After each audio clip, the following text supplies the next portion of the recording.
Bien-aimés du Christ, bon dimanche. Du sanctuaire marial, nous vous saluons et invitons à partager avec nous les lectures que l'Église de notre Mère soumet à notre méditation à ce dimanche. Première lecture. Lecture du livre de Jérémie. Voici venir les jours, déclare le Seigneur, où je conclurai avec la maison d'Israël et avec la maison de Juda une alliance nouvelle. Ce ne sera pas comme l'alliance que j'ai conclue avec leur père, le jour où je les ai pris par la main pour les faire sortir d'Égypte.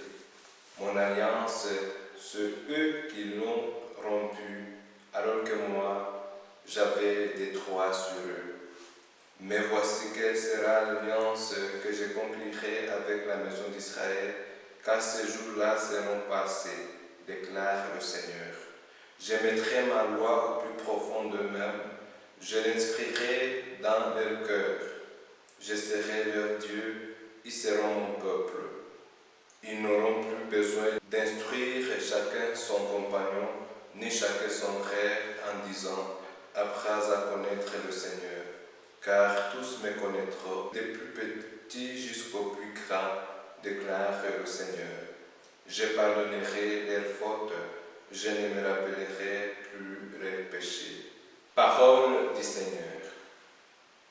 Le psaume. Donnez-nous, Seigneur, un cœur nouveau. Pitié pour moi, mon Dieu, dans ton amour. Selon ta grande miséricorde, efface mon péché. Lave-moi tout entier de ma faute. Purifie-moi de mon offense. Crée en moi un cœur pur, ô mon Dieu. Renouvelle et raffermis au fond de moi mon esprit. Ne me chasse pas loin de ta face, ne me reprends pas ton Esprit Saint. Rends-moi la joie d'être sauvé, que l'Esprit généreux me soutienne. Aux pécheurs, j'enseignerai tes chemins, vers toi reviendront les égarés. Deuxième lecture. Lecture de la lettre aux Hébreux. Le Christ, pendant les jours de sa vie mortelle, a présenté avec un grand cri et dans les larmes sa prière et sa supplication à Dieu qui pouvait le sauver de la mort. Et parce qu'il s'est soumis en tout, il a été exaucé. Bien qu'il soit le Fils, il a pourtant appris l'obéissance par les souffrances de sa passion et ainsi conduit à sa perfection. Il est devenu pour tous ceux qui l'obéissent la cause du salut éternel. Parole du Seigneur. Le Seigneur soit avec vous. L'évangile de Jésus-Christ selon Saint Jean.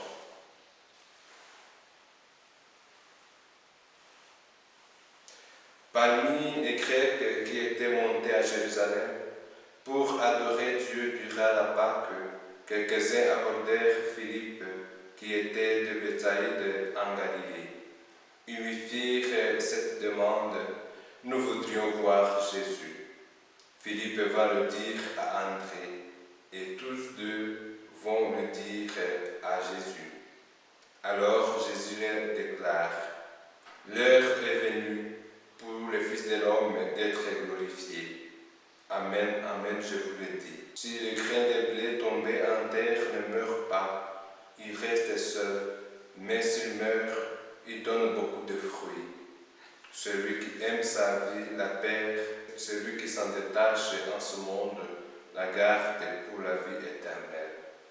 Si quelqu'un veut me servir, qu'il me suive, et là où je suis, là aussi sera mon serviteur. Si quelqu'un me sert, mon Père l'honorera. Maintenant, je suis bouleversé. Que puis-je dire? Dirais-je, Père, délivre-moi de cette heure? Mais non. C'est pour cela que je suis parvenu à cette heure-ci.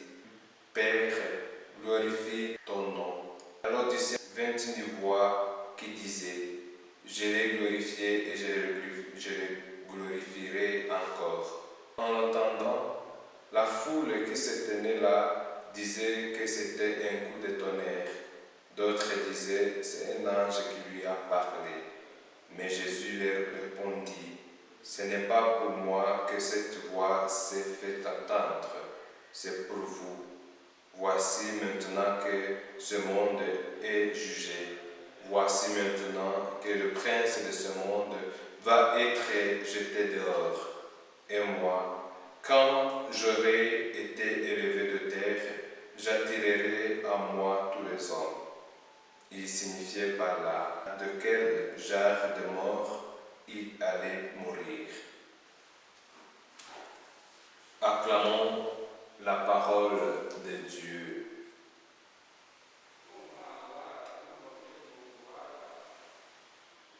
Vivant en ermite dans quelques grottes du désert de Juda, le jeune Saint Jérôme s'est donné avec beaucoup de générosité à toutes les formes d'ascèse en usage chez les moines.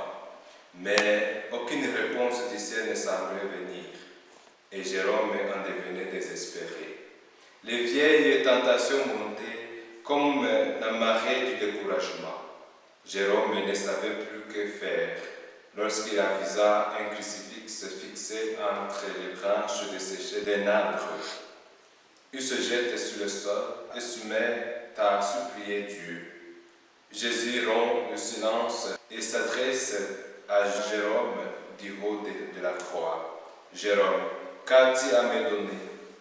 À la voix du Christ, son ami crucifié, Jérôme prend courage. La solitude dans laquelle je me débat, Seigneur. Merci, Jérôme, répond Jésus. Mais peux-tu m'offrir quelque chose d'autre? Jérôme n'hésita pas et répond, mais jeûne, la faim, je ne mange pas qu'au coucher du soleil. Merci, Jérôme, dit Jésus. Mais n'as-tu pas autre chose à me donner? Jérôme réfléchit longuement, parle au Christ dans ses longues veilles de la récitation des psaumes, de son étude assidue de la Bible, de son célibat, de ses hôtes imprévus qu'il essaie d'accueillir sans grogner.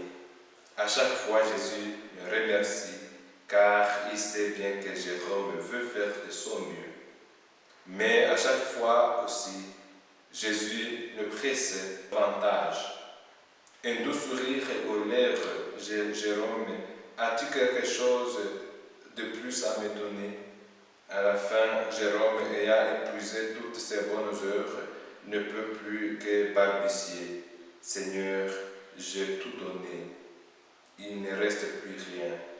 Alors, dans le grand silence de la grotte et du désert de Juda, Jésus répond une ultime fois, si, Jérôme, tu as oublié quelque chose, donne-moi encore tes péchés afin que je puisse le pardonner.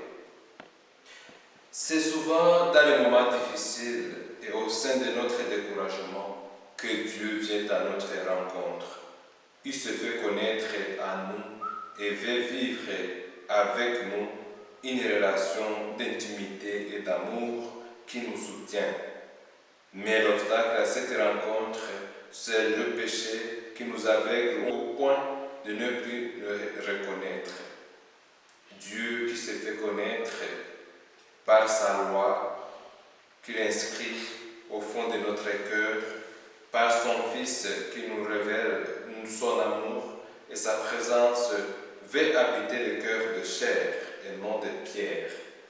C'est la raison pour laquelle, comme le psalmiste, nous devons ainsi demander pardon.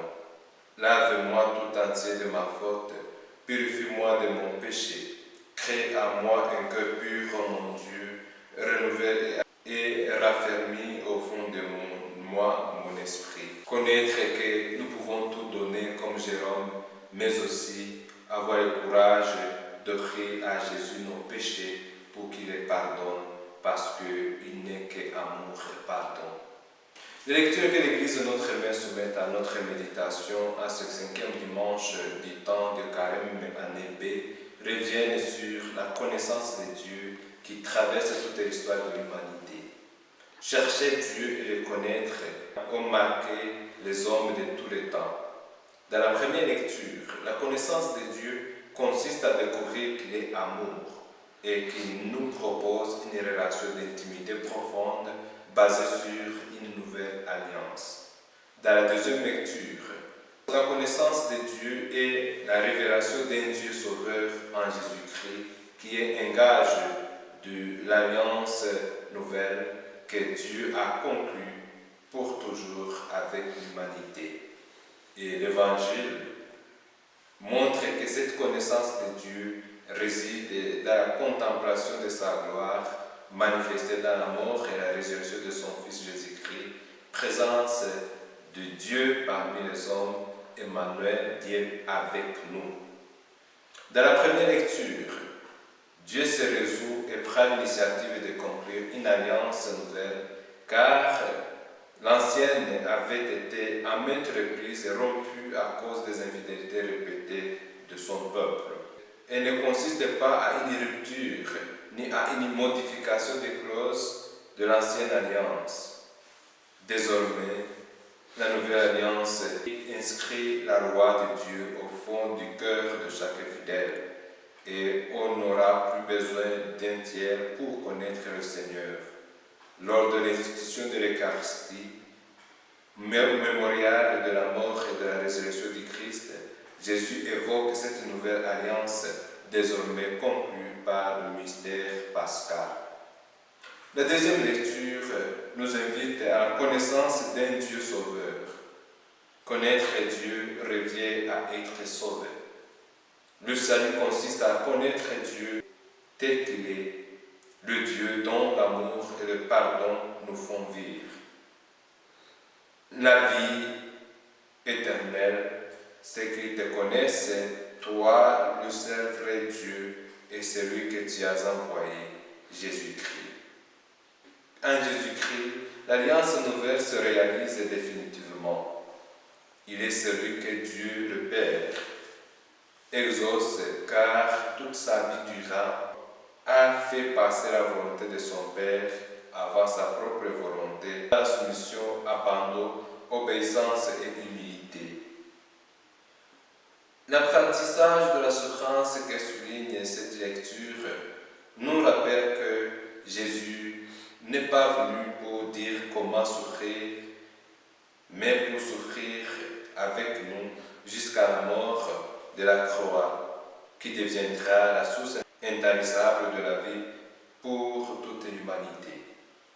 La supplication de Jésus durant sa passion et sa souffrance, loin d'être un cri de désespoir, elle est la preuve de sa confiance en Dieu son Père. Dans l'Évangile, la connaissance de Dieu réside dans la révélation que Jésus fait de lui. Seul Jésus nous fait connaître Dieu. En lui se manifeste sa gloire, autrement dit sa présence. L'incarnation de Jésus a pour objectif révélation d'un Dieu proche des hommes. La vérité dont il est venu témoigner est bel et bien la connaissance de Dieu. J'ai fait connaître ton nom, glorifie ton nom pour ainsi dire, fais-toi connaître dans ta gloire pour que tu sois reconnu tel que tu es, amour, miséricorde et pardon. L'Évangile nous montre que les Grecs, en passant par Philippe et André, veulent décidément voir Jésus et qui était venu adorer le vrai Dieu. Les voici sur la voie sûre pour le rencontrer et le connaître. À dire vrai, c'est en rencontrant Jésus que nous connaissons réellement Dieu. Cela nous rappelle trois confirmations de Jésus. Qui m'a vu a vu le Père. Je suis le chemin, la vérité et la vie. Personne ne peut aller au Père sans passer par moi. La réponse de Jésus est que l'heure est venue, l'heure de sa glorification et de sa révélation comme Dieu. Que Jésus ait angoisse devant la mort, cela est normal, car il est vraiment humain. Mais sa confiance en Dieu et sa certitude d'être exaucé par son Père révèle qu'il est aussi vraiment Dieu. Il est prêt à mourir pour le salut des hommes, parce qu'il est confiant que de sa mort, Dieu fera surgir la vie pour la multitude. Son vif désir est que tous aient la vie et qu'il y ait en abondance. C'est bien lui qui attire tous les hommes à lui pour qu'ils partagent sa gloire. Que Dieu nous donne la vie éternelle qui consiste à le connaître et à connaître celui qu'il a envoyé, Jésus-Christ. Ayons la soif de chercher et de connaître le Dieu de Jésus-Christ. Que nous soyons habités par la joie d'être sauvés, soutenus par l'Esprit généreux pour enseigner à nos frères et sœurs le chemin du Seigneur, qui ne cesse de se faire connaître en tous ceux qui veulent le rencontrer. Nous vous souhaitons de passer un bon dimanche, un dimanche de la connaissance de Dieu, un dimanche de lire Jésus dans notre vie pour qu'il nous aide à contempler le vrai Dieu. Le Seigneur soit avec vous. Que Dieu Tout-Puissant, bon, amour et miséricordieux vous bénisse, le Père, le Fils et le Saint-Esprit. Amen.